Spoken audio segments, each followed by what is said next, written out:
Greetings, I'm Nick Mather, and in this video I'm going to explore the archetypal symbolism of the Chariot card in the Tarot by drawing upon comparative religion, philosophy, and depth psychology. Whenever I think of the symbolism of the Chariot, what usually comes first to my mind is the Bhagavad Gita. The Gita, or the Song of God, is one chapter from the Mahabharata, the longest epic poem known to humankind. The Mahabharata tells the story of a family that is at war with itself, the Pandavas and the Kauravas, who are divided over who should succeed the king. It's like the original Game of Thrones. The major battle of the Mahabharata is detailed in the Bhagavad Gita. The first line of the Gita is Dharma Kshetra Kururu Kshetra. In the battlefield of Dharma, in the battlefield of the Kurus. And Kurus is an actual place. This lets us know that there are two wars being waged, the actual external war and the internal war of Arjuna, the leader of the Pandava army. The word Dharma is central to understanding the Indian religious tradition, but there is no direct equivalent to it in any Western language. It has been translated as duty, religion, virtue, justice, law, ethics, religious merit, principle, and right, though duty is the most common translation. The meaning of Dharma is also closely connected to the performance of Vedic rituals by the Brahmin priests. Dharma in this sense means the correct performance of public and domestic rites. Performing one's ritual obligations is to act in accordance with one's social status, which is to act ethically, to fulfill one's dharma. Arjuna's dharma is to lead the Pandava army into battle, yet he is torn. He knows that both armies are his family, and he is despairing because he doesn't want to kill his family members. He's trapped between his dharma as a warrior and his duties as a son, brother, and cousin. The Bhagavad Gita is an exploration of this conflict between dharma and karma. Karma literally means action. It is the moral law of cause and effect. What Arjuna is struggling with is the karma that would result from killing his family members in battle.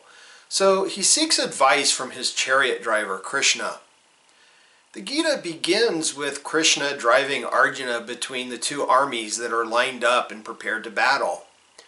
Arjuna is beside himself and refuses to fight.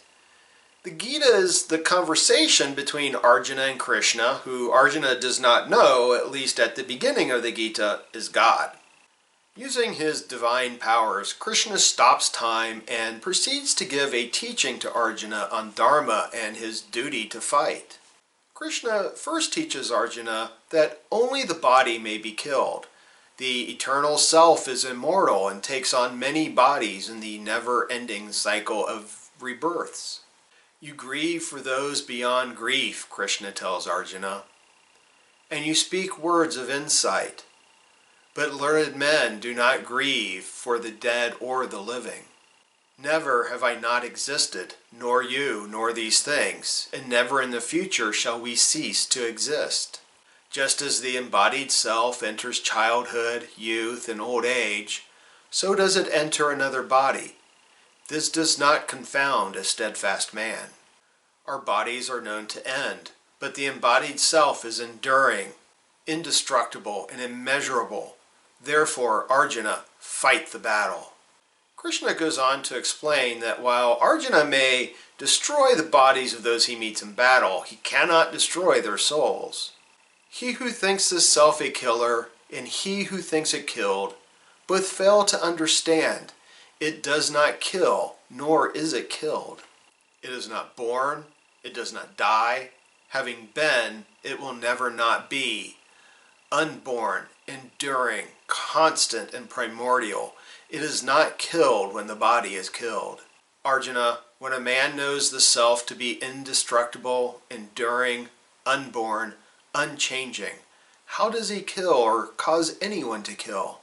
As a man discards worn-out clothes to put on new and different ones, So the embodied self discards its worn-out bodies to take on other new ones. Weapons do not cut it, fire does not burn it, waters do not wet it, wind does not wither it. It cannot be cut or burned. It cannot be wet or withered. It is enduring, all-pervasive, fixed, immovable, and timeless. It is called unmanifest, inconceivable, and immutable. Since you know that to be so, you should not grieve. If you think of its birth and death as ever recurring, then too, great warrior, you have no cause to grieve. It has traditionally been understood that the chariot in the Bhagavad Gita represents the body, Arjuna, the ego, the horses, the senses, and Krishna, the chariot driver, God. As long as Arjuna's will is divided between dharma and karma, the chariot is motionless. In order to progress, to win the battle, he must reconcile the tensions between dharma and karma. Krishna explains to Arjuna that performing his dharma for the greater good, but without attachment to results, is the appropriate course of action.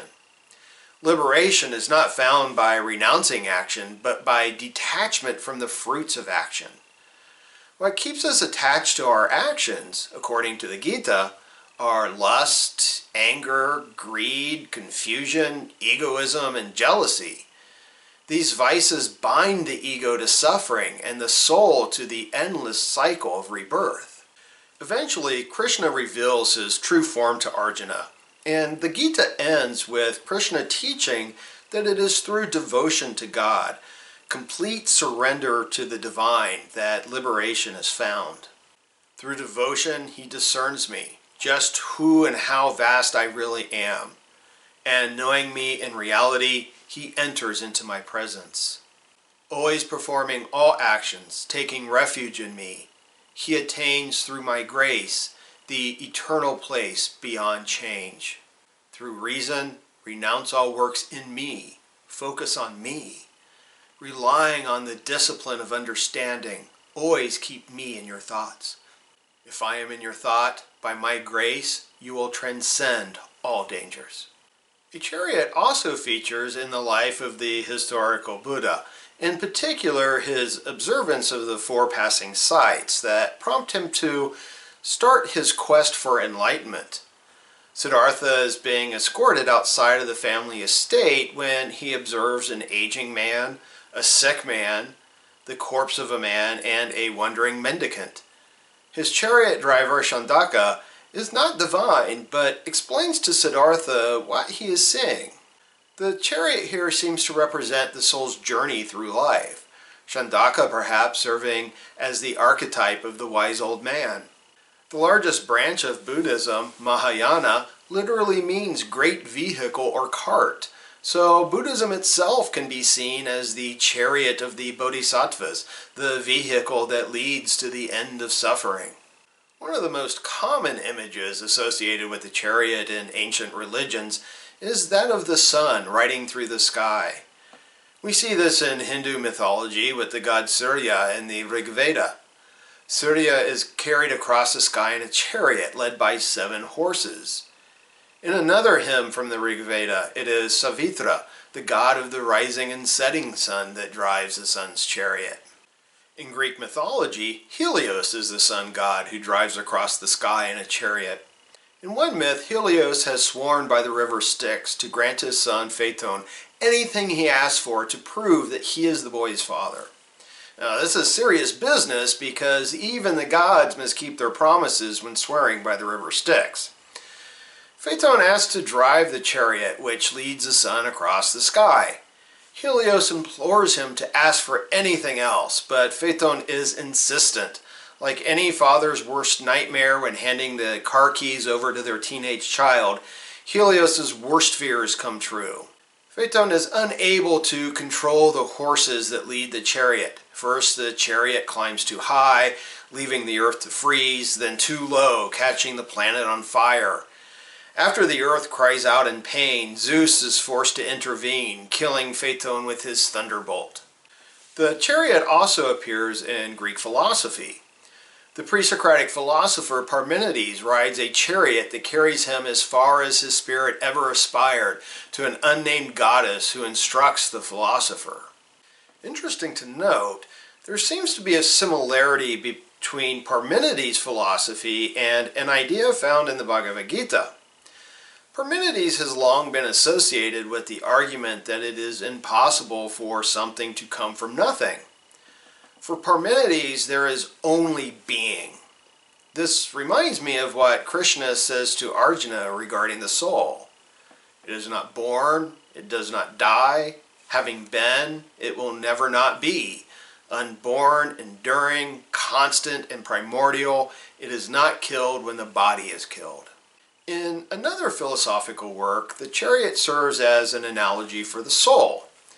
In Plato's dialogue, the Phaedrus, according to Plato, the soul is self-moving, automobile, so the car is our modern chariot. No wonder people are so attached to their cars. And since the soul is self-moving, it is the source of motion and has no other source of motion. He reasons because of this, the soul must always have been. It is immortal.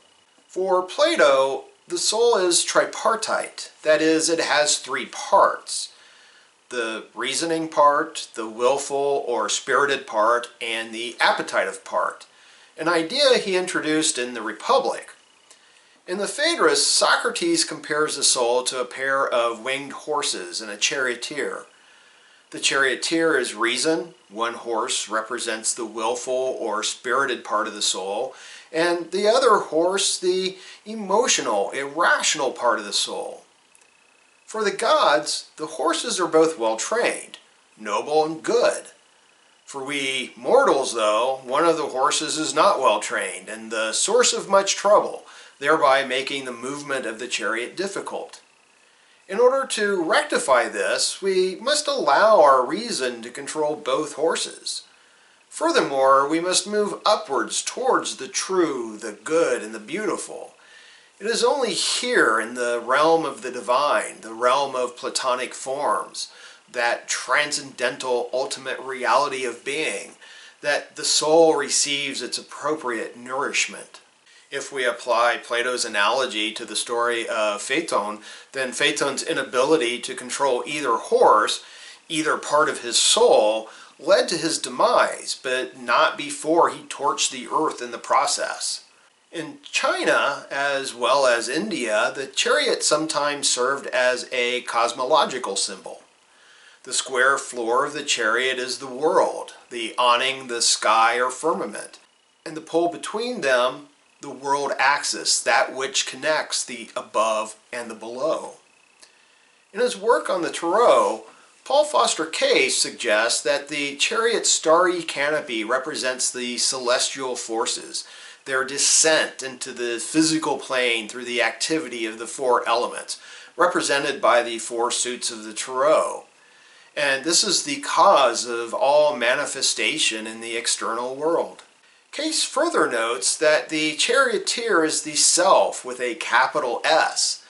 This would be the Atman of the Indian tradition.